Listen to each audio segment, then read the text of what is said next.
Hello. आज बात करते हैं अपने application of trigonometry unit 9 term 2 में आने वाला चैप्टर है। ये अच्छा चैप्टर है। इसमें 8th चैप्टर अभी टर्म 2 में नहीं आ रहा है, टर्म 1 में आ चुका है, तो पहले 9 से स्टार्ट कर रहे हैं। तो सबसे पहले अपना जो टॉपिक है एप्लीकेशन ऑफ ट्रिग्नोमेट्री में, देखिए एप्लीकेशन ऑफ ट्रिग्नोमेट्री बहुत सारे होते हैं, एप्लीकेशंस बहुत सारी होती है ट्रिग्नोमेट्री की, लेकिन जो यहाँ पढ़ रहे हैं अपने वो ओनली हाइट और डिस्टेंस फाइंड करने के लिए पढ़ रहे हैं अपने। ठीक है, तो हाइट और डिस्टेंस कैसे, देखिए जैसे मान लो कोई भी एक हाइट है, किसी भी ऑब्जेक्ट की कोई हाइट है, तो एक्चुअली इस हाइट को बिना मेजर किए किसी भी एंगल के रेफरेंस से, ये ऑब्जर्वर है यहां से देख रहा है मान लो, तो इसके टॉप को देख रहा है और देखते टाइम यहां कुछ एंगल बना रहा है थीटा, तो उस थीटा के बेस पे अपने क्या निकाल लेना, उसकी हाइट को मेजर कर लेना। ये होता है एप्लीकेशन ऑफ ट्रिग्नोमेट्री।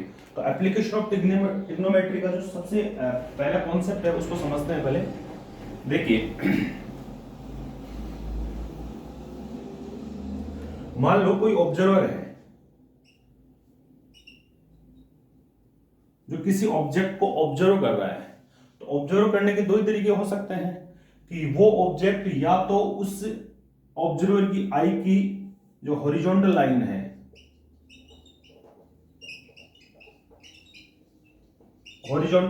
या लेवल है, लेवल बोल दो इसको,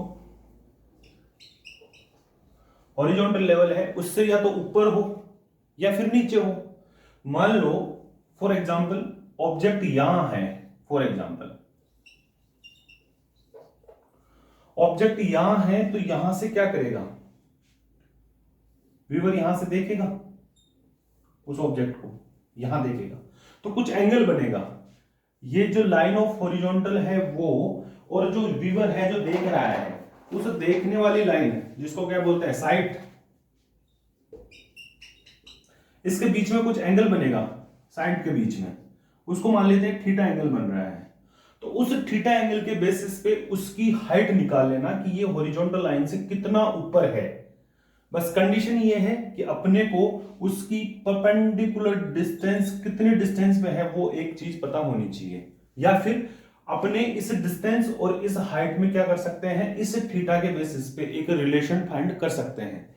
तो अभी या फिर सेकंड कंडीशन बनती है कि जो साइट है वो उस ऑब्जेक्ट को नीचे की तरफ देख रही हो, कोई ऑब्जेक्ट यहां है, ये अपना ऑब्जर्वर है, व्यूअर है, वहां इसको नीचे की तरफ देख रहा है, तो यहां भी क्या बनेगा, एक एंगल मान लेते हैं ये एंगल थीटा 1 बन रहा है, ये थीटा 2 बन रहा है। ये दो ही कंडीशन, दो ही सिचुएशन हो सकती है कि व्यूअर या तो ऊपर की तरफ देखे या नीचे की तरफ देखे।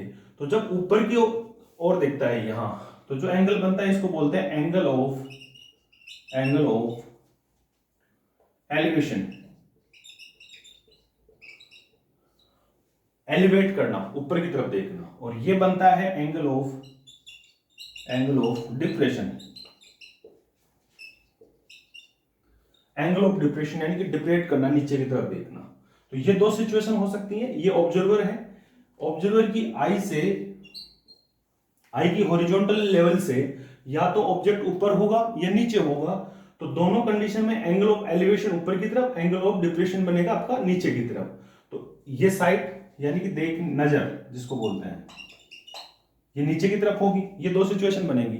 तो इस सिचुएशन में अपने क्या निकाल लेना है, और इस हॉरिजॉन्टल लाइन से, इस हॉरिजॉन्टल लेवल से ऊपर और नीचे कितना है वो निकाला जा सकता है। यदि अपने को ये डिस्टेंस दे रखी हो ये वाली, कि यहां से ये परपेंडिकुलर डिस्टेंस कितनी है, तो इसकी एक्चुअल हाइट भी फाइंड किया जा सकती है इस थीटा के बेसिस पे। और यदि मान लो अपने को ये डिस्टेंस पता नहीं है, तो अपने इसमें यानी कि ये डिस्टेंस और ये वाली जो परपेंडिकुलर डिस्टेंस है उसमें एक रिलेशन फाइंड किया जा सकता है।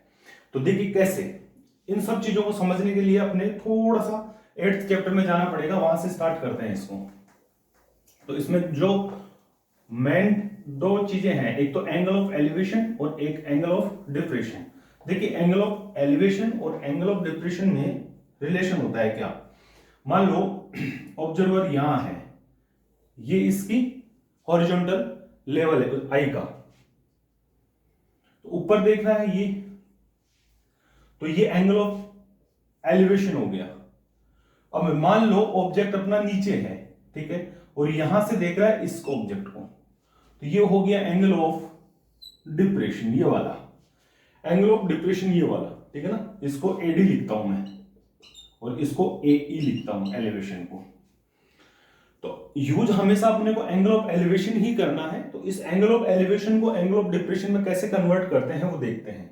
अब ये जो हॉरिजॉन्टल लाइन है लेवल वाली, आई का जो लेवल है हॉरिजॉन्टल, उसके पैरेलल क्या होगा उस ऑब्जेक्ट का ग्राउंड के साथ। जैसे मान लो ये ग्राउंड है, यहां कोई ऑब्जेक्ट रखा है, अपने यहां से छत से किसी चीज को नीचे देख रहे हैं, तो ये लेवल हो गया ना, हॉरिजॉन्टल लेवल के पैरेलल लाइन हो गई ये। तो ये एंगल जो एंगल ऑफ डिप्रेशन बन रहा है वो यहां बनेगा उसके इक्वल। मान लो ये थीटा बन रहा है फॉर एग्जांपल, तो ये थीटा बनेगा। क्यों? क्योंकि ये L1 मान लेता हूं, इसको L2 मान लेता हूं। L1 और L2 क्या है? L1 पैरेलल टू L2, तो ये क्या हो जाएगा? Vertically sorry alternate interior angle बन जाएंगे। तो अल्टरनेट इंटीरियर एंगल क्या होते हैं? दोनों इक्वल होते हैं। तो ये एंगल क्या बन जाएगा? आपका सेम बन जाएगा। तो अपने इससे क्या कर लेंगे? हाइट फाइंड कर लेंगे ऐसे, ठीक है। तो एंगल ऑफ डेरिवेशन को एंगल ऑफ एलिवेशन में कन्वर्ट करो और उससे वैल्यू निकाल लेंगे। चलो ये सब चीजें कैसे निकालेंगे उन सब चीजों को समझते हैं। तो ट्रिग्नोमेट्रिकल जो फंक्शन है उनकी बात करते हैं पहले। मेनली ट्रिग्नोमेट्रिकल फंक्शन 6 होते हैं, sine theta, cos theta, tan theta, cosec, sec and cot. लेकिन अभी अपने 3 की बात करते हैं। 3 क्या होते हैं? उन्हीं के रिवर्स होते हैं, उन्हीं के उल्टे होते हैं, रेसिप्रोकल होते हैं। तो सबसे पहले देखिए साइन थीटा, दूसरा होता है कॉस थीटा और तीसरा होता है अपना टेन थीटा। ये इनके होता है कॉसेक, इसका होता है सेक थीटा और इसका होता है कॉट थीटा, उल्टा। तो साइन थीटा 2 साइडों का रेशियो होता है किसी भी राइट एंगल ट्राइंगल में। This is the right angle triangle, this is the theta, this is 90। ये हाइपोटेनियस होता है, ये परपेंडिकुलर होगा, ये बेस बनेगा आपका। अब ये बेस कैसे बना? जरूरी थोड़ी है कि नीचे है तो बेस बनेगा। नीचे अभी तक अपने जितने भी ट्रायंगल पढ़े थे 7th 8th 9th में, हम समझते थे कि ये ट्रायंगल बना दिया सब, तो नीचे की साइड में है वो बेस होगा। नहीं, ऐसा कुछ नहीं है। यदि ये थीटा यहां है तो ये बेस है, यदि ये थीटा यहां है तो ये परपेंडिकुलर बन जाएगा। दैट मीन्स जिस भी लाइन के अपोजिट वर्टेक्स पे एंगल बन रहा है वही परपेंडिकुलर होता है। यदि आपकी ये लाइन है, इसका अपोजिट वर्टेक्स ये है, तो इस लाइन को क्या बोलेंगे? अपने परपेंडिकुलर बोलेंगे। हमेशा ध्यान रखना है हर बार। और ये यदि थीटा है तो ये परपेंडिकुलर बनेगा। सबसे बड़ी साइड होती है हाइपोटेनियस होती है, तो ये परपेंडिकुलर हो गया, हाइपोटेनियस हो गया, यानी कि 90 के सामने की जो लाइन होती है वो हाइपोटेनियस होती है। तो थर्ड कौन बचेगा? बेस बचेगा। तो बेस को उसके अकॉर्डिंग डिसाइड कर लेंगे। अब सबसे पहली बात, राइट एंगल ट्राइंगल में, ये राइट एंगल ट्राइंगल है, ये थीटा, तो ये परपेंडिकुलर हो गया P, ये हाइपोटेनियस H और ये बेस B हो गया, ये 90 है। तो साइन थीटा कौन कौन सी 2 लाइनों का रेशियो होता है? तो साइन थीटा होता है, देखिए ये PBP अपॉन HHB, ये शॉर्टकट याद रख सकते हैं इससे। ये होता है साइन थीटा, कॉस थीटा और ये टेन थीटा। तो P upon H perpendicular upon hypotenuse, ही क्या होता है? साइन थीटा होता है। कॉस थीटा में होता है सेकंड वाला B upon H, base upon hypotenuse, और tan theta P upon B, जो कि इस chapter number 9 application of trigonometry में सबसे ज्यादा यूज आने वाली चीज है P अपॉन B। ये इनके उल्टे होते हैं, तो ये क्या हो जाएगा? कॉसेक थीटा के लिए H अपॉन P हो जाएगा, सेक थीटा के लिए H अपॉन B हो जाएगा, और कॉट थीटा के लिए B अपॉन P हो जाएगा। तो इनको याद रख लो, ये अपने आप याद हो जाएंगे। याद रखने का तरीका है PBP upon HHB, perpendicular, hypotenuse, base, hypotenuse, perpendicular और बेस। ये रेशियो क्या होता है? ट्रिग्नोमेट्रिकल फंक्शनों के रेशियो होते हैं, लाइनों के रेशियो होते हैं। अब देखिए यहां जैसे मान लो अपने को परपेंडिकुलर निकालना है, जैसे मान लो यहां परपेंडिकुलर निकालना है और अपने को हाइपोटेनियस गिवन है, तो P बराबर क्या हो जाएगा? P बराबर H साइन थीटा लिख सकते हैं ना इसको, P बराबर H साइन थीटा। देखिए ये जब क्वेश्चन करवाएंगे तो बार बार इन चीजों को रिपीट नहीं करेंगे, इसलिए पहले समझ लो कि P निकालना है तो इसको क्रॉस मल्टीप्लाई करेंगे तो H sin थीटा लिखेंगे। तो P को H के साथ रिलेट करें तो क्या लिखेंगे, H sin थीटा। ठीक है, अब B को निकालना हो, बेस निकालना हो यहां तो H cos थीटा। B बराबर ये हो गया ना, ये P बराबर H sin थीटा हो गया। और जब यहां से इन दोनों की बात करें, यदि अपने को हाइपोटेनियस नहीं गिवन है, परपेंडिकुलर या बेस में से कोई एक चीज गिवन है, तो इससे निकालेंगे, tan यूज करना है अपने को। तो यहां जैसे मान लो अपने को परपेंडिकुलर निकालना है, तो परपेंडिकुलर निकालेंगे तो tan के फॉर्मेट में क्या हो जाएगा, b tan theta, b tan theta. यदि मान लो अपने को परपेंडिकुलर निकालना है तो ये हो जाएगा p के केस में। यदि बेस निकालना है तो क्या हो जाएगा, p upon tan theta, p upon simple सा क्रॉस मल्टीप्लाई करना है, कुछ नहीं करना। तो ये दो चीजें जो ये tan वाला इतना इंपॉर्टेंट नहीं है, इसके लिए ये दो चीजें बहुत इंपॉर्टेंट नहीं है। b h cos theta, h sin theta बराबर p और b बराबर h cos थीटा, ये इंपॉर्टेंट चीज है, ये आपको याद होना चाहिए। इसके बाद में आप हर एक क्वेश्चन को कर सकते हैं, कोई दिक्कत नहीं आएगा आपको। देखिए सबसे इंपॉर्टेंट चीज angle of elevation, angle of depression समझना है। एंगल ऑफ एलिवेशन और डिप्रेशन के बाद में अपने को यह समझना है कि परपेंडिकुलर वाले केस में हाइपोटेन्यूज को कैसे यूज करेंगे, तो h sin थीटा, और बेस के केस में कैसे करेंगे, बेस हाइपोटेन्यूज cos थीटा। अब ये थीटा के जस्ट अपोजिट जो साइड होती है वो क्या होती है अपना, हमेशा याद रखो, हमेशा दिमाग में रखो ये परपेंडिकुलर है। मान लो इन केस अपने को थीटा यहां दे दिया तो परपेंडिकुलर ये बी कौन बन जाएगा, परपेंडिकुलर बन जाएगा, बेस परपेंडिकुलर बन जाएगा, हाइपोटेन्यूज फिक्स रहेगा, ये चेंज नहीं होगा। Because of right angle triangle है तो अपना क्या हो जाएगा, हाइपोटेन्यूज फिक्स रहेगा। 90 के सामने क्या हो जाएगा, हाइपोटेन्यूज क्यों होता है ऐसा, देखिए ये 9th क्लास में ट्राइंगल में पढ़ेंगे, जो ग्रेटर एंगल के अपोजिट साइड भी क्या होती है, ग्रेटर। तो किसी भी एंगल में, राइट एंगल ट्राइंगल में सबसे बड़ा एंगल क्या होता है, 90 होता है, सम प्रॉपर्टी से, क्योंकि टोटल कितना होता है 180 डिग्री, ये इस टॉपिक का पार्ट नहीं है, 180 डिग्री होता है, तो 90 ये है, तो इन दोनों का सम कितना है, 90 है, तो सबसे बड़ा कौन हुआ, यही हुआ ना, तो सबसे बड़ी साइड भी क्या हो जाएगी, हाइपोटेन्यूज हो जाएगी। ठीक है, तो ये तो हो गया इसका बेसिक्स, इन बेसिक्स को समझेंगे। और तो एग्जांपल है अपना, मान लो कोई भी एक टावर है, वो ग्राउंड पे परपेंडिकुलर है, ठीक है, और उस टावर को ऑब्जर्व करने वाला यहां इस ग्राउंड के हॉरिजॉन्टल है यहां, ठीक है, ऑब्जर्वर यहां है, और ये क्या है, इसका बॉटम है टावर का, ठीक है, जो कि कहां है, इस ऑब्जर्वर की हॉरिजॉन्टल लाइन पे है या हॉरिजॉन्टल लेवल पे है। तो ये क्या बनेगा अपना, एंगल ऑफ एलिवेशन, एलिवेट कर रहा है ऊपर की तरफ देखेगा, लेवल से ऊपर की तरफ देख रहा है तो एलिवेशन, नीचे देखेगा तो एंगल ऑफ डिप्रेशन, ठीक है ना। तो ये एंगल ऑफ एलिवेशन बन रहा है।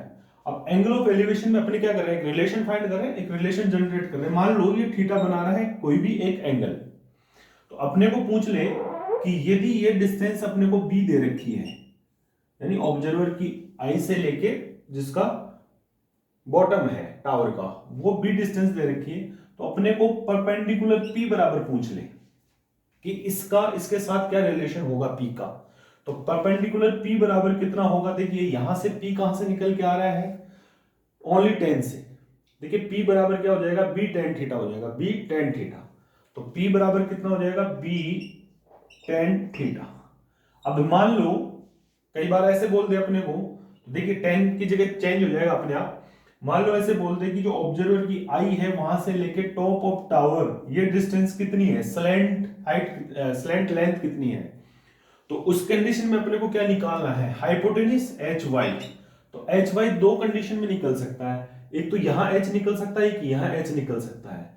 तो इन दोनों को यूज, इनमें से कौन सा यूज करें, तो उसके लिए अपने को चेक करना होगा कि अपने को गिवन क्या है। अपने को गिवन है बी, वो तो अपने फाइंड किया, उसको छोड़ दो एक बार, ओनली अपने को बी गिवन है और अपने को स्लैंट हाइट पूछ ले, तो फिर कैसे निकालेंगे। तो यहां अपने को हाइपोटेन्यूज निकालना है, बी दे रखा है, तो उसके लिए ये यूज करेंगे। तो बी, ठीक है, तो h बराबर कितना हो जाएगा,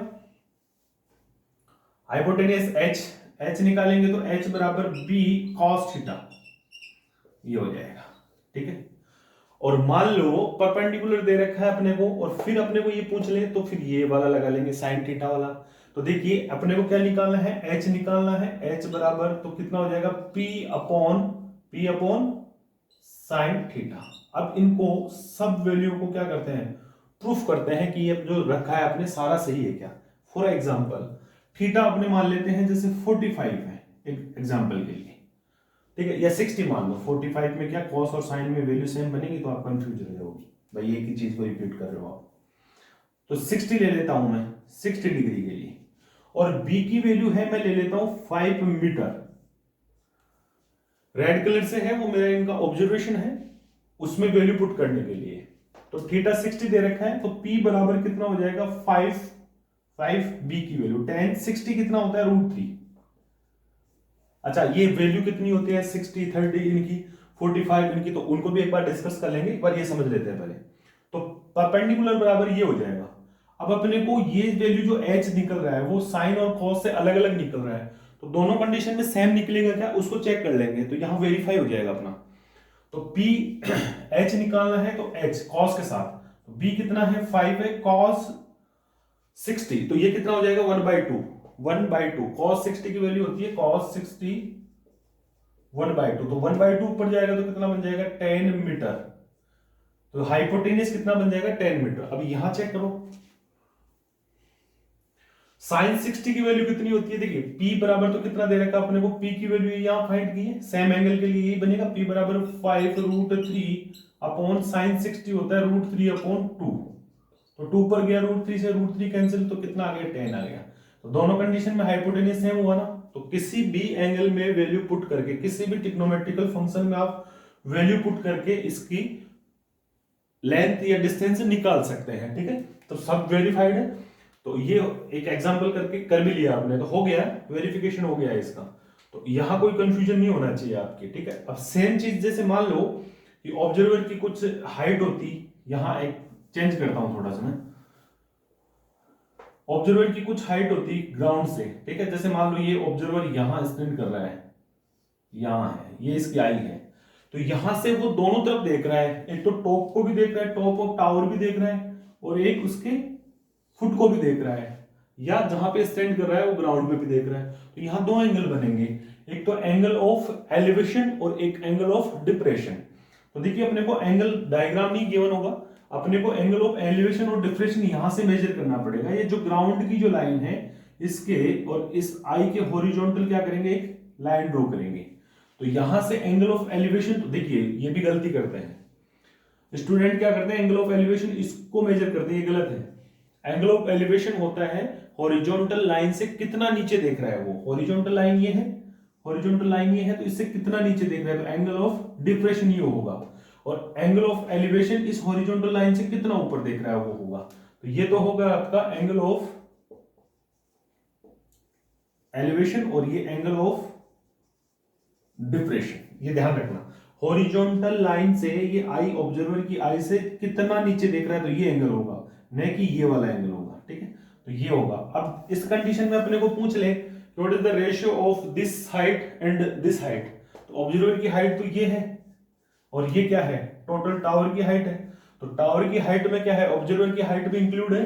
तो ये एंगल देखो कैसे निकालेंगे, पहले ये हाइट निकालते हैं, ऑब्जर्वर की हाइट निकालेंगे, तो ये एंगल ऑफ डिप्रेशन बन रहा है, जैसे मान लो θ1 बन रहा है, तो ये एंगल कितना बन जाएगा θ1 बनेगा। तो इसे θ1 के रेफरेंस में बी अपने को ऑलरेडी गिवन है, बी यानी कि आपका जो ऑब्जर्वर और जो टावर है उसके बीच का डिस्टेंस बी दे रखा है, तो ये θ1 निकल गया। तो इस θ1 से क्या निकल जाएगा, ये θ1 तो ये परपेंडिकुलर, तो हाइट ऑफ ऑब्जर्वर निकल जाएगा। अब ये ऑब्जर्वर की हाइट निकल गई, यहां से क्या निकालेंगे अपना, ये डिस्टेंस इक्वली होगी बी के इक्वल, तो ये भी बी, तो ये क्या निकल जाएगी, ये वाली हाइट निकल जाएगी। अब दोनों को क्या कर देंगे, इसमें ये निकाल के ये वाली ऐड करोगे तो टोटल हाइट ऑफ टावर निकल जाएगा, और ये टोटल ये दे रखा है, उसका रेशियो पूछेगा तो रेशियो निकाल लेंगे, कैलकुलेट कर लेंगे। तो इस टाइप के बहुत सारे क्वेश्चन करने बाकी हैं, वो करेंगे अभी, ठीक है। उससे पहले देखिए, जैसे मान लो अपने को एंगल की वैल्यू निकालनी है, यदि 8th चैप्टर पहले पढ़ते तो वो चीजें वहां डिस्कस हो जाती, लेकिन अभी इसमें थोड़ा सा 2 मिनट का टाइम निकाल के समझ लो, सीख लो एक बार। मान लो जैसे साइन अपने मेनली जो पढ़ते हैं 10th 9th 10th क्लास में, जो ट्रिग्नोमेट्री में पढ़ते हैं 10th क्लास में, वो पढ़ते हैं 0 डिग्री 30 डिग्री, 45 डिग्री, 60 डिग्री और 90 डिग्री। 120 डिग्री का एक एग्जाम्पल है, आपको पता हो तो, आपने पढ़ा हो तो सर्कल वाले में, ठीक है ना, वो सर्कल वाले में एरिया रिलेटेड टू सर्कल जो 12th चैप्टर है उसमें इक्वेशन है जिसमें अपने को सर्कल के अंदर ऐसे एंगल बन रहा है, वो 120 डिग्री का बन रहा है, तो उसको कई बार छुड़वा देते हैं टीचर, लेकिन ऐसा नहीं होता है कि वो 120 डिग्री है तो उसको छोड़ देंगे, नहीं, वो करेंगे, लेकिन जब उस टॉपिक को पढ़ेंगे तो वही डिस्कस करेंगे उसको। ये साइन थीटा है, ये कॉस थीटा है, ये थीटा की वैल्यूज दे रखी हैं, और ये आपका टेन थीटा है। ये तीन का डिस्कशन कर लेते हैं, और जो है वो रिवर्स, जो रिमेनिंग तीन है वो इन्हीं के रिवर्स होंगे, तो उनको वही पढ़ेंगे, जब जरूरत पड़ेगी तो उसी को पढ़ लेंगे। तो साइन जीरो की वैल्यू जो होती है वो होती है आपकी, देखो इसको समझने के दो तरीके होते हैं, या तो एक अपने डायरेक्ट बनाना हो तो यहाँ क्या लिखते हैं ऐसे, देखो ये जीरो लिखो, फिर यहाँ 1 लिखो, 2 लिखो, 3 लिखो, 4 लिख लो, फिर डिवाइड बाई 4 कर दो सबको, फिर इसको क्या कर लो, स्क्वायर रूट ले लो इसका सबका। ये तो ऐसे रटा हुआ एक मेथड हो गया कि भाई ऐसे एग्जाम में यदि आप कहीं मिस कर रहे हो, भूल रहे हो, तो ऐसे बना सकते हो आप। तो ये कितना हो जाएगा जीरो, तो ये कितना हो जाएगा जीरो, साइन जीरो की वैल्यू जीरो, साइन 30 की वैल्यू 1/रूट का कितना हो जाएगा 1/2, 1/4 का, और ये कितना हो जाएगा, कटेगा यहां से तो 2, तो 1/√2 हो गया ये, और ये कितना हो जाएगा √3 ऊपर रह जाएगा, और ये √2 का क्या, 4 का क्या हो जाएगा 2, तो √3/2 हो जाएगा, और ये 1 बनेगा तो 1 का कितना हो जाएगा 1 बनेगा। तो यही होती है साइन की वैल्यू, वेरी इजी। देखिए साइन जीरो की वैल्यू होती है जीरो, 30 की 1/2, 45 की 1/√2, 60 की √3/2 और 90 की 1 होती है। एक तो ये तरीका होता है, एक दूसरा कई स्टूडेंट ऐसे ग्राफ से भी समझते हैं इस चीज को। देखिए ये होता है साइनसोइडल ग्राफ बनता है ऐसे,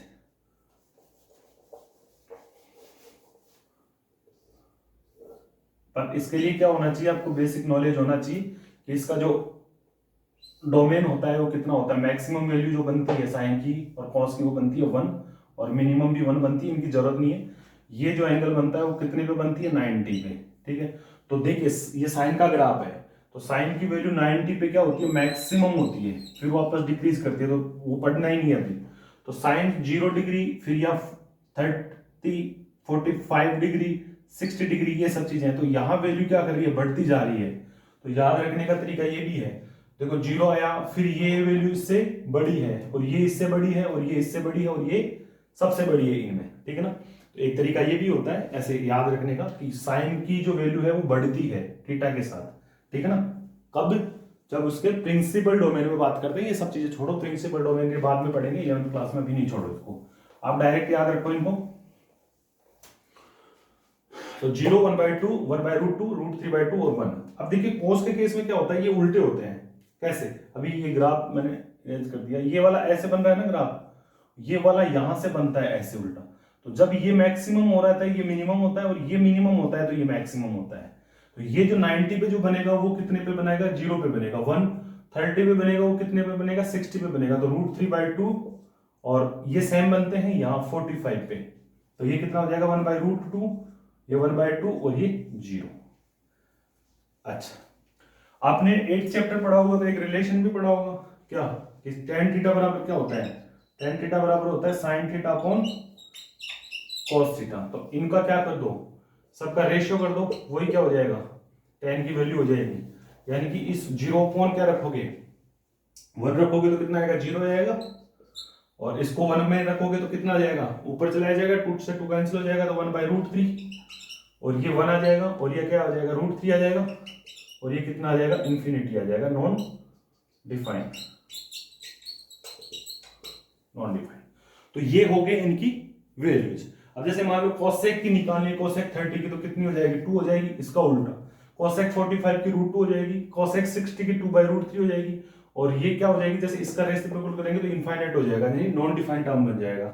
जैसे सेक 60 की वैल्यू, सेक 60 की बात करेंगे तो 2 बन जाएगी, या फिर उसको कोसेक का उल्टा भी पढ़ सकते हैं, जैसे ये बना ऐसे उल्टा। तो ये ऐसे वैल्यू निकालने का तरीका होता है। तो अभी अपने आप इनको डायरेक्ट वैसे याद रखनी होती है एग्जाम के लिए। जैसे मान लो cos 60 की पूछी जाए तो आप डायरेक्ट बताओ 1/2, किसी एक को याद कर लो फिर उसको उल्टा करो। यदि आपको याद नहीं हो रही है तो लिख के याद करो, लेकिन याद होने चाहिए आपको, ठीक है। अब है अपना देखो 9 चैप्टर है, थोड़ा बड़ा है, इसमें नंबर ऑफ क्वेश्चन 16 के आसपास है, तो एक साथ तो होगा नहीं, तो इसको 2 पार्ट में करेंगे, ठीक है। तो फर्स्ट और सेकंड पार्ट में, तो कुछ क्वेश्चंस पहले पार्ट में करते हैं क्योंकि इससे आपका जो वीडियो है बहुत बड़ा बन जाएगा, तो 2 पार्ट में करेंगे। तो अप्रोक्स 8 या 9 क्वेश्चन तो फर्स्ट पार्ट में करते हैं और जो रिमेनिंग होंगे वो सेकंड पार्ट में करेंगे। तो आप कंटिन्यू देखना है इनको, बहुत इंपॉर्टेंट और इजी टॉपिक है, इजी। फ्री के नंबर मिलते हैं, एक बार कॉन्सेप्ट समझ में आना चाहिए। एंगल ऑफ एलिवेशन क्या बन रहा है, एंगल ऑफ डिप्रेशन क्या बन रहा है, ईच एंड एवरी क्वेश्चन को मैं सिंप्लीफाई कर रहा हूं। तो अभी क्वेश्चन नंबर 1 से स्टार्ट करेंगे अभी। तो एप्लीकेशन ऑफ ट्रिग्नोमेट्री का क्वेश्चन नंबर 1, 9 चैप्टर का फर्स्ट क्वेश्चन देखिए। अच्छा, इस चैनल को यदि आपने लाइक नहीं किया, सब्सक्राइब नहीं किया तो कर देना, ठीक है, ताकि आपको और वीडियो भी देखने को मिले, ठीक है। अच्छा, इससे पहले मैंने आपको volume and surface area 13 chapter करवा दिया है, कंप्लीट हो गया है। उसके जो लिंक है वो इसके डिस्क्रिप्शन में मैं दे दूंगा, वहां से भी पढ़ सकते हो, और अदरवाइज एनआर क्लासेज के नाम से सर्च करके चैनल पे वैसे भी पढ़ सकते हो, ठीक है। तो क्वेश्चन नंबर 1 देखिए।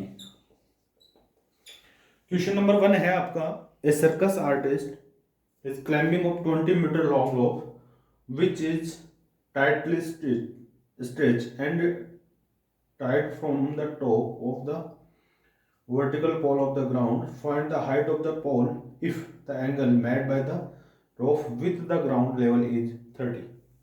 इसका अपने को डायग्राम भी दे रखा है। तो देखिए, ये अभी मैंने बोला था बहुत इजी है, तो कितना इजी है। कुछ स्टूडेंट क्या करते हैं, ट्रिग्नोमेट्री के नाम से छोड़ देते हैं। यदि कोई स्टूडेंट ट्रिग्नोमेट्री के नाम से ही इस टॉपिक को छोड़ देता है तो वो मैथ्स में अच्छा स्कोर नहीं कर पाएगा, ठीक है। तो सबसे इंपॉर्टेंट चीज देखिए क्या है कि ये एक बार समझ में आ गया ना, इसके कुछ छोटे छोटे लॉजिक्स हैं वो समझ में आ जाएंगे, तो बहुत इजी चैप्टर है ये। तो इसका डायग्राम अपने को दे रखा है, और नहीं भी दे रखा हो तो बना लेते कि जो अपना रोप दे रखा है वो इस पॉइंट से, ग्राउंड पॉइंट से यहां टॉप ऑफ पोल पे बंधा हुआ है, और इसकी लेंथ है अपनी 20 मीटर, ठीक है। और ये एंगल बना रहा है ग्राउंड से 30 डिग्री का। तो ये बोल रहा है कि find the height of the pole. तो एच फाइंड करना है, ये वाला, ये एच। तो अभी मैंने बताया था कि ये पहले क्या करते हैं, चेक करते हैं कि कौन कौन सी इंफॉर्मेशन अपने को गिवन है। तो फर्स्ट इंफॉर्मेशन है हाइपोटेन्यूज अपने को गिवन है एच वाई, और इसको हाइट की जगह मैं पी से लिखता हूं, परपेंडिकुलर। तो ये एच वाई गिवन है, ये थीटा दे रखा है और पी चाहिए अपने को। तो एच और पी दे रखा है, तो मतलब इनमें रिलेशन निकालना है तो कौन हो जाएगा, साइन थीटा। साइन थीटा बराबर क्या होता है, P upon H, perpendicular upon height, hypotenuse, sorry. तो थीटा कितना है 30 डिग्री, साइन 30 बराबर पी कितना है निकालना है अपने को, एच कितना है 20। साइन 30 की वैल्यू कितनी होती है अभी बताइए मैंने, 1/2 इंटू सॉरी बराबर पी, तो 20, पी बराबर कितना हो जाएगा आपका 10 मीटर, आंसर। तो हाइट ऑफ पोल कितनी हो जाएगी, पी बराबर 10 मीटर। क्वेश्चन नंबर 2 देखो, a tree break due to strong and broken part bend to so that the top of the tree touch the ground making the angle is 30 degree. What it the distance between the foot of the tree to point where the top touch the ground is 8 meter. Find the height of the tree. देखिए, एक ये tree था, ये यहां से क्या करता है, ब्रेक करता है, टूट जाता है स्ट्रॉन्ग की वजह से, और ये यहां आके टच करता है और ये एंगल बनाता है 30 डिग्री का ग्राउंड से, ठीक है। इसको नाम दे देता हूं मैं ए डेस, इसको नाम दे देता हूं, इसको ए दे दो, इसको दे दो ए डेस, इसको बी दे दो और इसको सी दे दो। अपने को चाहिए a b, total height of the tree.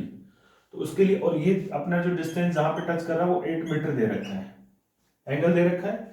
अब इस केस में देखिए 2 चीजें दे रखी हैं, एंगल दे रखा है, एक बेस दे रखा है। तो ये एंगल दे रखा है तो ये परपेंडिकुलर नहीं है, तो परपेंडिकुलर फाइंड करना है। तो बेस और परपेंडिकुलर का कॉम्बिनेशन कौन होता है, tan थीटा। तो tan थीटा का फॉर्मूला लगाओ, tan 30 बराबर कितना होता है, P upon B, perpendicular upon base. अच्छा, इस रूट tan 30 की वैल्यू कितनी होती है, 1/√3। तो P कितना है अपने को निकालना है, B कितना है अपने को 8 दे रखा है, तो 8/√3 कितनी हो जाएगा, P हो जाएगा परपेंडिकुलर। यानी कि ये जो हाइट है BC है, BC हो जाएगा अपना 8/√3। अब अपने को देखिए पाइथागोरस थ्योरम से क्या कर सकते हैं, बेस दे रखा है, परपेंडिकुलर दे रखा है, तो हाइपोटेन्यूज निकाला जा सकता है। तो हाइपोटेन्यूज ए डैश बी बराबर कितना, सी कितना निकल जाएगा, रूट में 8 का स्क्वायर प्लस 8 अपॉन रूट 3 का स्क्वायर, तो ये कितना हो जाएगा 64 प्लस ये कितना हो जाएगा 64 अपॉन 3, तो ये दोनों को ऐड करोगे तो ये कितना हो जाएगा 192, 192 मल्टीपल करेंगे तो एलसीएम लेंगे, 192 प्लस 64 अपॉन 3 का रूट ऊपर कितना बनेगा 256, 256 अपॉन 3, तो ये कितना हो जाता है 16, 16 होगा हाँ √3, ये क्या आ जाएगा अपना, ये वाली वैल्यू आ जाएगी, ठीक है।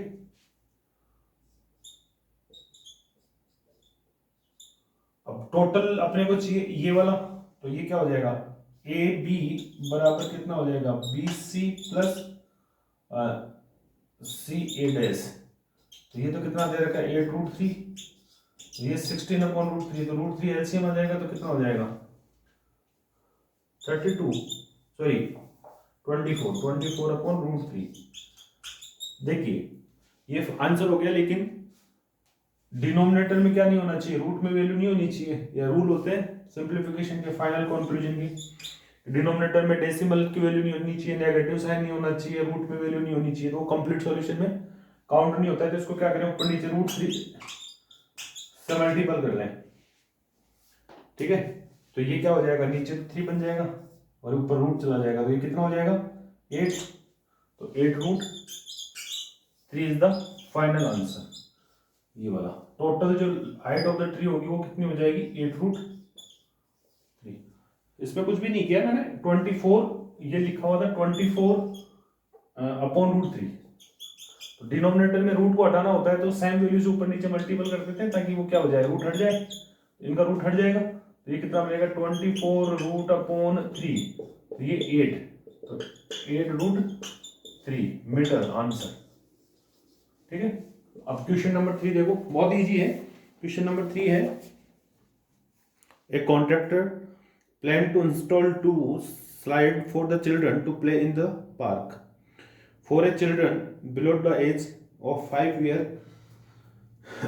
She preferred to have the slide whose top is at the height of 1.5 metre. दो टाइप के स्लाइड बना रहा है कॉन्ट्रैक्टर, तो उसकी एक की हाइट जो दे रखी है वो दे रखी है 1.5 मीटर टॉप से, and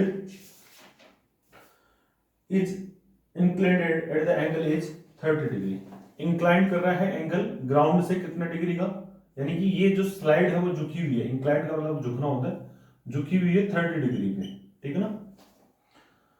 to be the ground where the elder children she want to have the step side of the height is 3, ये सेकंड वाला जो दे रखा है उसकी हाइट दे रखी है 3 मीटर, और वो एंगल बना रहा है कितना 60 डिग्री का, एंगल बना रहा है 60 डिग्री का ग्राउंड से, ये 60 डिग्री, ठीक है। Ground what should be the length of the slide in each case, तो लेंथ ऑफ द स्लाइड निकालनी है, तो लेंथ ऑफ स्लाइड कौन सी हो जाएगी, ये वाली हो जाएगी लेंथ ऑफ स्लाइड एल, ये वाली, ठीक है। तो ये भी बहुत इजी है, वो सेम देखिए टेन थीटा लगेगा दोनों में, सेम इक्वल सॉल्यूशन है दोनों का। अभी अपने को क्या दे रखा है, क्या चाहिए, देखिए यहां परपेंडिकुलर गिवन है और अपने को क्या चाहिए हाइपोटेनियस चाहिए, तो टेन में हाइपोटेनियस आता है क्या, नहीं आता है, तो टेन नहीं लगेगा, कौन लगेगा, यहां कौन है हाइपोटेनियस है परपेंडिकुलर, तो साइन लगेगा, तो साइन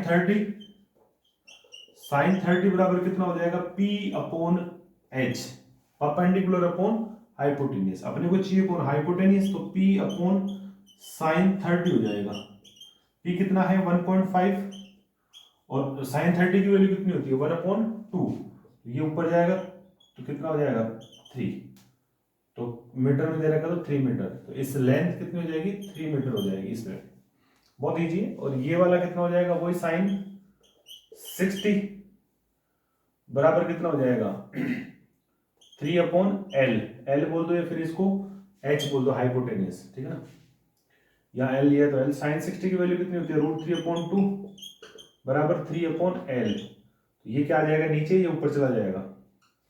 तो √3/2 रूट, ये कितना हो जाएगा 3, सॉरी L बराबर चाहिए तो 3/√3, और ये 2 ऊपर चला जाएगा। तो ये इसको कितने टाइम कैंसिल करेगा, √3 टाइम। तो 2√3 ये क्या हो जाएगा, इस वाले की आ जाएगी मीटर में, 2√3 मीटर आंसर। तो ये एक तो ये हो जाएगा और एक ये हो जाएगा। ठीक है, इनका रेशियो भी पूछ सकता है कई बार।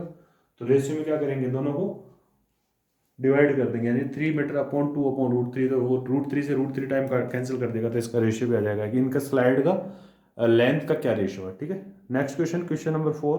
The angle of elevation of the top of the tower from the point on the ground which is the 30 metre away from the foot of the tower is 30 degree, sorry, find the height of the tower. देखिए यहाँ angle of elevation दे रखा है। तो angle of elevation दे रखा है, tower है, ये ground से जहां से ऑब्जर्व कर रहे हैं वो डिस्टेंस है 30 मीटर। ठीक है, और एंगल ऑफ एलिवेशन बन रहा है, वो बन रहा है आपका 30 डिग्री का। ठीक है, अब अपने को चाहिए हाइट ऑफ द टावर। तो हाइट ऑफ द टावर का मतलब परपेंडिकुलर पी, बेस और पी तो tan थीटा, tan 30 बराबर कितना होता है, P/B। tan 30 की वैल्यू कितनी होती है, 1/√3। और B कितना है, P कितना है, फाइंड करना है, और ये कितना दे रखा है 30। तो P बराबर कितना हो जाएगा, 30/√3। तो ये √3 को कैंसिल कितने टाइम करेगा, इस रूट को √3 टाइम, ऊपर कितना बचेगा tan√, ये गलती मत कर देना। देखो इसको क्या लिखा, 30 को मैंने 3 × 10/√3, ये √3, तो tan√3 आ जाएगा। तो ये क्या हो जाएगा मीटर में, हाइट ऑफ द टावर कितनी हो जाएगी आपकी, tan√3। This is the answer. Next question, question number 5। A kite is flying at the height of 60 meter above the ground. The string attached to the kite is temporarily tied to point on the ground. The inclination of the string with the ground is 60 degree. देखो यहाँ एक ground से कितने height पे, 60 metre height पे क्या बन रहा है, एक काइट है, वो उड़ रहा है, और वो जो इसकी स्ट्रिंग है, धागा जो बंधा हुआ है, वो ग्राउंड से कितना डिग्री का एंगल बना रहा है, 60 डिग्री का। ठीक है, तो अपने को क्या निकालना है, इसकी लेंथ ऑफ द स्ट्रिंग निकालना है, ये L। ठीक है, और ये कितना दे रखा है अपने को, 60 मीटर दे रखा है। ठीक है, ग्राउंड से हाइट है, तो हाइट हमेशा परपेंडिकुलर होगी। तो height of the kite from the ground is 60 metre and angle of the string is 60 degree. तो ये वो सेम चीज होगी, परपेंडिकुलर दे रखा अपने को, क्या चाहिए, साइन थीटा लगा दो। साइन 60 बराबर कितना हो जाएगा, P/H या L। तो साइन 60 √3/2 बराबर P कितना दे रखा है P कितना दे रखा है, 60/H। तो H चाहिए तो क्या करेंगे, H को यहां ऊपर ले जाएंगे, और ये √3 नीचे आ जाएगा, और 2 ऊपर चला जाएगा। तो इसको कितना लिख सकते हैं, 3 × 20 × 2/3, 3 से √3 टाइम। तो ये कितना हो जाएगा, 40√3 आंसर।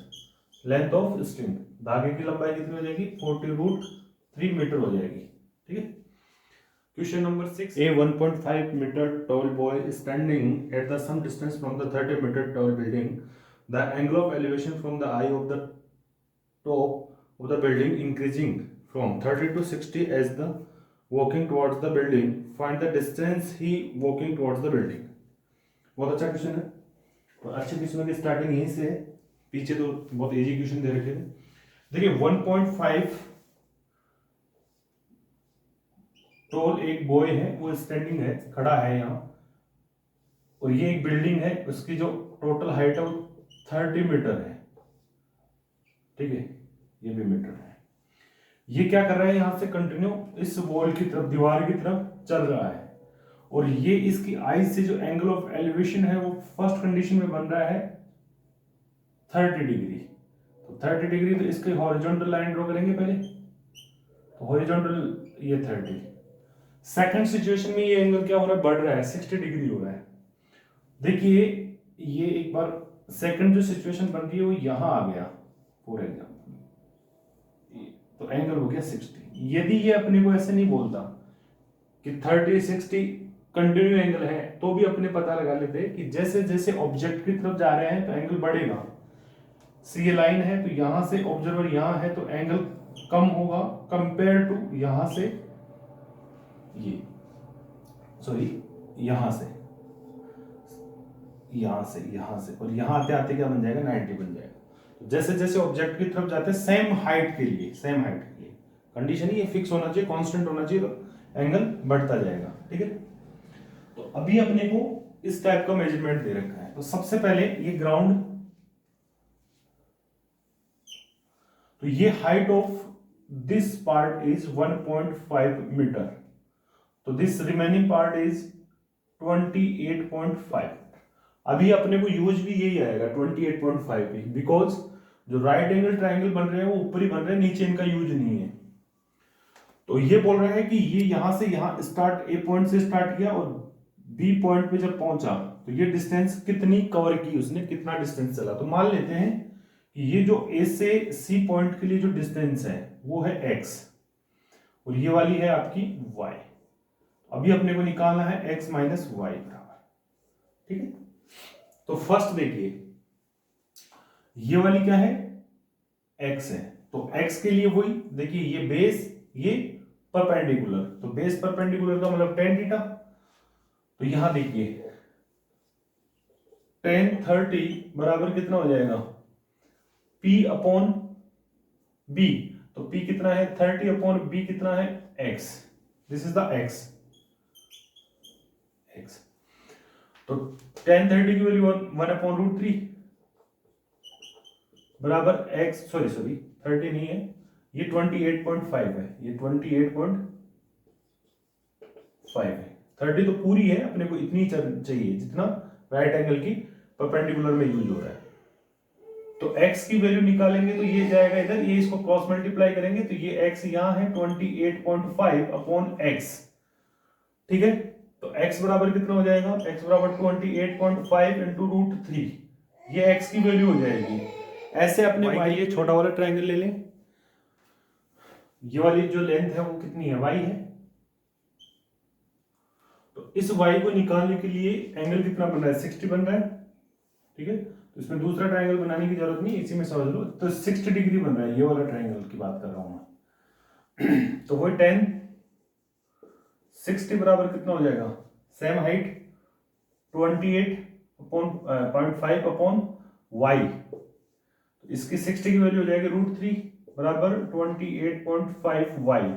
तो y बराबर कितना हो जाएगा अपना 28.5 अपॉन रूट 3, ये वाली लेंथ। अभी अपने को चाहिए कि इनका डिफरेंस दोनों का x और y का, तो ये वाली x माइनस वाई चाहिए, तो x माइनस वाई करेंगे, x माइनस वाई यानी कि walking distance.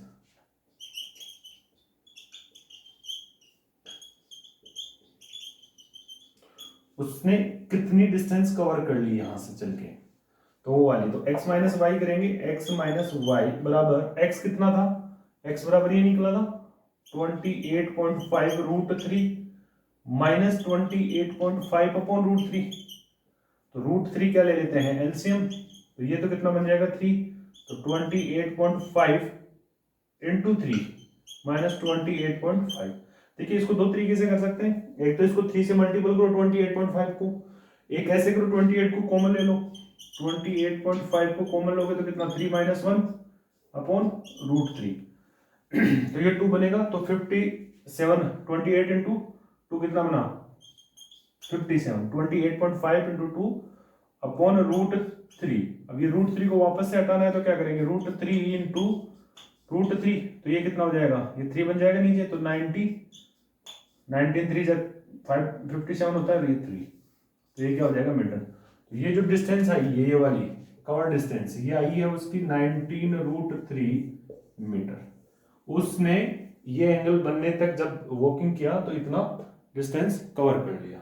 Next question, question number 7, from A point on the ground the angle of elevation of the bottom and top of the transmission tower fixed at the top of a 20 meter height building are 45 and 60 respectively.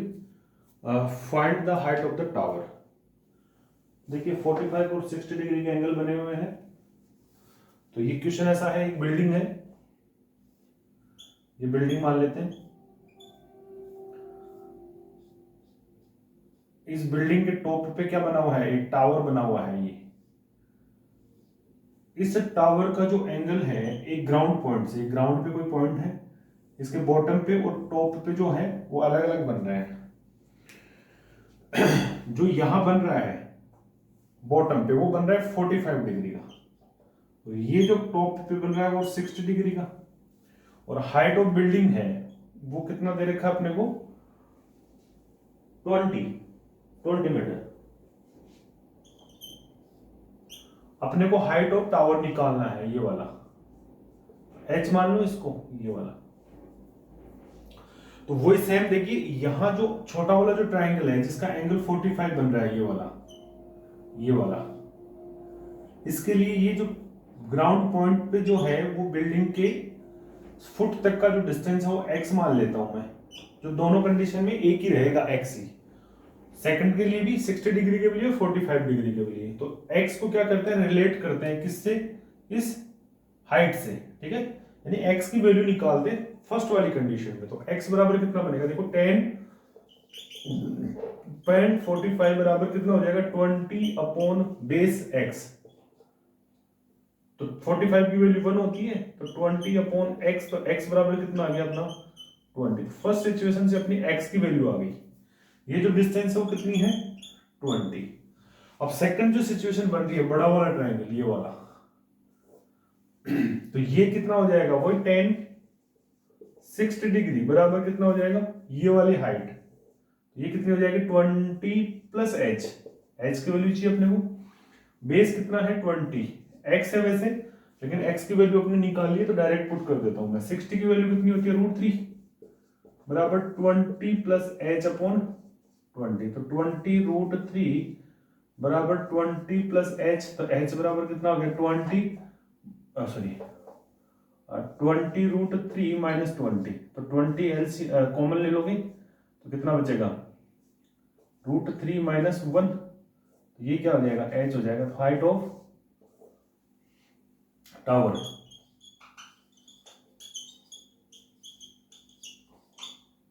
ये आ जाएगा metre में, 20 √3 minus 1 metre, ठीक है। तो ये बहुत easy question है। Next question, question number 8। A statue 1.5 meter tall stand on the top of the pedestal from the point on the ground. The angle of elevation of the top of the statue is 60 degree and the same point on the angle elevation of the top of the pedestal is 45 degree. Find the height of the pedestal. Same question है। देखिए pedestal का मतलब होता है चबूतरा, ठीक है, 1.6 है ना ये। तो ये कोई पेडेस्टल है, इसके ऊपर कोई स्टेचू है, ये तो ग्राउंड पे कोई एक पॉइंट है, तो ये एंगल ऑफ एलिवेशन यहां से बना रहा है 45 डिग्री का, और यहां से स्टेचू पे बना रहा है कितना 60 डिग्री का, ठीक है। तो अपने को ये निकालना है हाइट ऑफ पेडेस्टल। यदि स्टेचू की हाइट है 1.6 मीटर, ये वाली। तो देखिए यहां पहले क्या करेंगे, आपका जो ग्राउंड पॉइंट है जहां से एंगल बन रहा है वो इसके इस डिस्टेंस से कितना है, तो वो मान लेते हैं x डिस्टेंस पे है, तो और ये हाइट ऑफ पेडेस्टल मान लेते हैं h, हाइट ऑफ पेडेस्टल। तो टोटल हाइट कितनी हो जाएगी 1.6 plus h, height of total pedestal with statue. तो पहले h में x में रिलेशन ढूंढते हैं। तो 1045 बराबर कितना हो जाएगा x अपॉन x, 45 कितना होता है 1 होता है, तो x बराबर कितना हो जाएगा h, यानी कि हाइट ऑफ पेडेस्टल हो जाएगा कि जो आपका ऑब्जर्वेशन पॉइंट है वहां से लेके पेडेस्टल के जो फुट की बिटवीन द डिस्टेंस है उसके इक्वल हो जाएगा। अब निकालेंगे अपने सेकंड। तो सेकंड में कितना है 1060 डिग्री बराबर वही same 1.6 plus h upon x। तो 60 की वैल्यू कितनी हो जाएगी √3 बराबर 1.6 प्लस h अपॉन x को क्या रखा जा सकता है, h रख दूं यहां से, यहां h रख दो, तो ये कितना हो जाएगा h √3 बराबर 1.6 प्लस h। एच को सेपरेट करेंगे तो एच को इधर लाओ, एच √3 माइनस एच बराबर 1.6, एच कॉमन लोगे तो √3 माइनस 1 बराबर 1.6, एच बराबर हो जाएगा 1.6 अपॉन √3 माइनस 1। अब देखिए ये √3 माइनस 1 यहां बचा हुआ है तो डिनोमिनेटर में नहीं बचना चाहिए, अभी पढ़ा ये। तो क्या करेंगे, इसको रेशनलाइज करो तो ऊपर चला जाएगा √3 प्लस 1 और √3 प्लस 1, ऐसे करेंगे तो नीचे क्या बनेगा, ए स्क्वायर माइनस बी स्क्वायर बन जाएगा, ए प्लस बी ए माइनस बी से। तो ए स्क्वायर बी स्क्वायर का मतलब हो गया √3 का स्क्वायर माइनस 1 का स्क्वायर डिनोमिनेटर में, ऊपर कितना बनेगा जो वैल्यू दे रखी है 1.6 और रूट में 3 प्लस 1 ये वाला। तो इसको देखो यहां कैलकुलेट करता हूं, 1.6 √3 प्लस 1 अपॉन ये कितना बनेगा 3 माइनस 1 तो 2, तो 2 बनेगा तो 0.8 √3 प्लस 1, ये क्या हो जाएगा आंसर हो जाएगा। तो ये किसकी वैल्यू आएगी, h हाइट ऑफ पेडेस्टल। ठीक है, क्वेश्चन नंबर 9 देखो, the angle of elevation of the top of A building from the foot of the tower is 30 degree and the angle of elevation of the top of the tower from the foot of the building is 60 degree. ठीक है, if the tower is 50 meter height find the height of building। देखिए दो चीजें हैं, एक tower है एक building है, ये टावर है और ये बिल्डिंग है। ठीक है, ये ग्राउंड पे स्टैंडिंग है, तो ये क्या बोल रहा है, द एंगल ऑफ 30 डिग्री, कहां से, building from the foot of the tower, तो ये एंगल कितना बन रहा है 30 डिग्री का, और ये यहाँ के कितना बन रहा है 60 डिग्री का, और अपने को क्या दे रखा है द टावर इज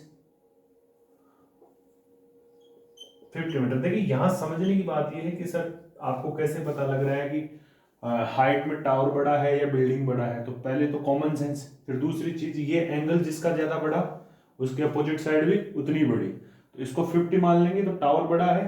ठीक है, तो ये एंगल क्योंकि अपने को बिल्डिंग के इससे दे रखा है तो 50 अपने को ये क्या हो जाएगा टावर हो जाएगा, हाइट दे रखी है।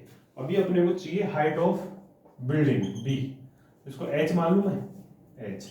देखिए सेम 8 क्वेश्चन की तरह है, यहाँ क्या बनेंगे, एक एक्स मान लेंगे, डिस्टेंस बिटवीन देम, बिल्डिंग और टावर के जो बीच की डिस्टेंस है वो एक्स है, तो एक्स को रिलेट करते हैं पहले किससे, एच से, और फिर सेकंड वाले में जो x आ रहा है उसकी जगह h को पुट करेंगे तो अपनी वैल्यू आ जाएगी।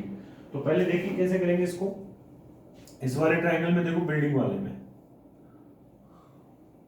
सॉरी पहले इस टावर वाले इसमें देखो, तो क्या करेंगे tan 60 बराबर कितना हो जाएगा, वही 50 अपॉन x, तो इसकी वैल्यू कितनी हो जाएगी √3 बराबर 50 अपॉन x, तो x बराबर हो जाएगा आपका 50 अपॉन √3, ये x की वैल्यू आ गई है। ठीक है, देखो परपेंडिकुलर अपॉन बेस, परपेंडिकुलर 50 और ये x हो गया, ये √3 60 की वैल्यू होती है, x बराबर निकला, ये इधर चला गया डिनोमिनेटर चला गया, इसको ऐसे कैसे रहने दो, कैलकुलेट मत करो अभी, वो ऊपर मल्टीपल मत करो 3 से 3 करके ऊपर ले जाओ, ऐसा मत करो कुछ भी, क्योंकि अभी वैल्यू पुट करनी है। नेक्स्ट देखो इस वाले बिल्डिंग वाले में देखो, तो वो tan 30 बराबर कितना हो जाएगा, परपेंडिकुलर h और बेस कितना है x, तो 30 की वैल्यू कितनी हो जाएगी 1 अपॉन √3 बराबर h कितना दे रखा है फाइंड करना है, x की वैल्यू कितनी दे रखी है 50 √3, ऊपर चला जाएगा, डिनोमिनेटर का डिनोमिनेटर न्यूमिनेटर बन जाता है, तो h से मल्टीपल करेंगे तो ये तो 50 तो इधर चला जाएगा, और नीचे कितना आ जाएगा ये √3 और इंटू √3, दैट मींस ये h आ गया, तो h बराबर कितना आ गया 50 अपॉन 3, ये क्या हो जाएगा आंसर हो जाएगा। तो हाइट ऑफ बिल्डिंग बराबर कितना आ जाएगा 50 डिवाइड बाई 3। देखिए ये लेस देन 50 होगी क्योंकि ये 50 है तो एंगल बड़ा, अपोजिट साइड बड़ी, ये 30 तो अपोजिट साइड छोटी, वो कभी कितनी छोटी, थर्ड टर्म, इसको डिवाइड भी कर सकते हैं आप करो तो, अदरवाइज ये भी है, तो अप्रोक्स 70 के आसपास 16 पॉइंट समथिंग आंसर हो जाएगा 67। ठीक है, ये हो जाएगा मीटर में, या फिर ऐसे ये भी रख दो कोई दिक्कत नहीं है, इसको चाहो तो 62/3 भी रख सकते हैं, 3-4 टाइप से रख सकते हैं। ठीक है, next question number 10, two pole of the equal height are standing opposite each other on either side of the road which is 80 meter wide from a point between them on the road. The angle of elevation of the top of the pole is 60 and 30 respectively. Find the height of the pole and the distance of the point from the pole. देखिए दो पोल है, equal height के हैं, ये और ये, इनके बीच का जो डिस्टेंस दे रखा वो 80 मीटर, और एंगल जो दे रखे हैं वो किसी इनके बीच में कहीं भी कोई पॉइंट है, तो मान लेते हैं ये पॉइंट यहाँ है, टोटल डिस्टेंस अपने को 80 दे रखी है मीटर में, हाइट h मान लेता हूं, पोल की दोनों की इक्वल हाइट है, इस पॉइंट से एंगल बना रहा है एंगल ऑफ एलिवेशन टॉप से, एक 30 और एक 60, तो कॉमन सेंस है जितना नजदीक होगा पॉइंट उतना ही ज्यादा एंगल बनेगा, तो ये कितना हो जाएगा आपका 60 डिग्री और ये हो जाएगा आपका 30। मान लेते हैं 60 वाले केस में ये जो डिस्टेंस है वो x डिस्टेंस है, ये कितनी बनेगी 80 माइनस एक्स बन जाएगी, टोटल 80 है, ये x है तो ये 80 माइनस एक्स बन जाएगी। अब x में h में एक रिलेशन ढूंढ लेते हैं, कहां से, tan 60 से, tan 60 बराबर कितना हो जाएगा h upon p upon b होता है तो x, तो ये कितना √3 बराबर कितना हो जाएगा h अपॉन x, तो h बराबर हो जाएगा √3x। Height of the pole with respect to x, अब यहां से हाइट ऑफ पोल निकाल लेते हैं, तो tan 30 बराबर कितना हो जाएगा, वही h upon 80 minus x, 1 upon √3 बराबर कितना हो जाएगा h upon 80 minus x, h की वैल्यू निकालनी है, h बराबर कितने हो जाएगा आपका 80 माइनस एक्स अपॉन √3, ये h हो गया। देखिए दोनों की गिवन है अपने को, हाइट दोनों की इक्वल है, तो इनको h को इक्वल रख के x की वैल्यू निकाली जा सकती है पहले, तो दोनों को इक्वल रख दो, सेकंड को और फर्स्ट को, तो अपना आ जाएगा √3x बराबर 80 माइनस एक्स अपॉन √3, मल्टीपल करोगे तो कितना हो जाएगा 3x बराबर 80 माइनस एक्स, इधर आएगा तो 4x बराबर 80, x बराबर आ गया 20। तो ये जो पॉइंट है ये पोल से कितनी डिस्टेंस में हो गया 20 मीटर, तो सेकंड पोल से जो 30 डिग्री का एंगल बना रहा है उससे कितना हो जाएगा 60 मीटर, तो आपका 20 और 60 दो आंसर तो ये हो गए। अब अपने को हाइट ऑफ पोल निकालनी है, तो किसी भी एक इक्वेशन में पुट कर दो, यहां से h निकालनी है तो यहीं रख दो इसको, तो h बराबर कितना हो जाएगा √3 इंटू एक्स बराबर कितना निकाला है, x बराबर 20 निकली है, तो 20, तो h बराबर हो गया 20√3 आंसर, हाइट ऑफ टावर।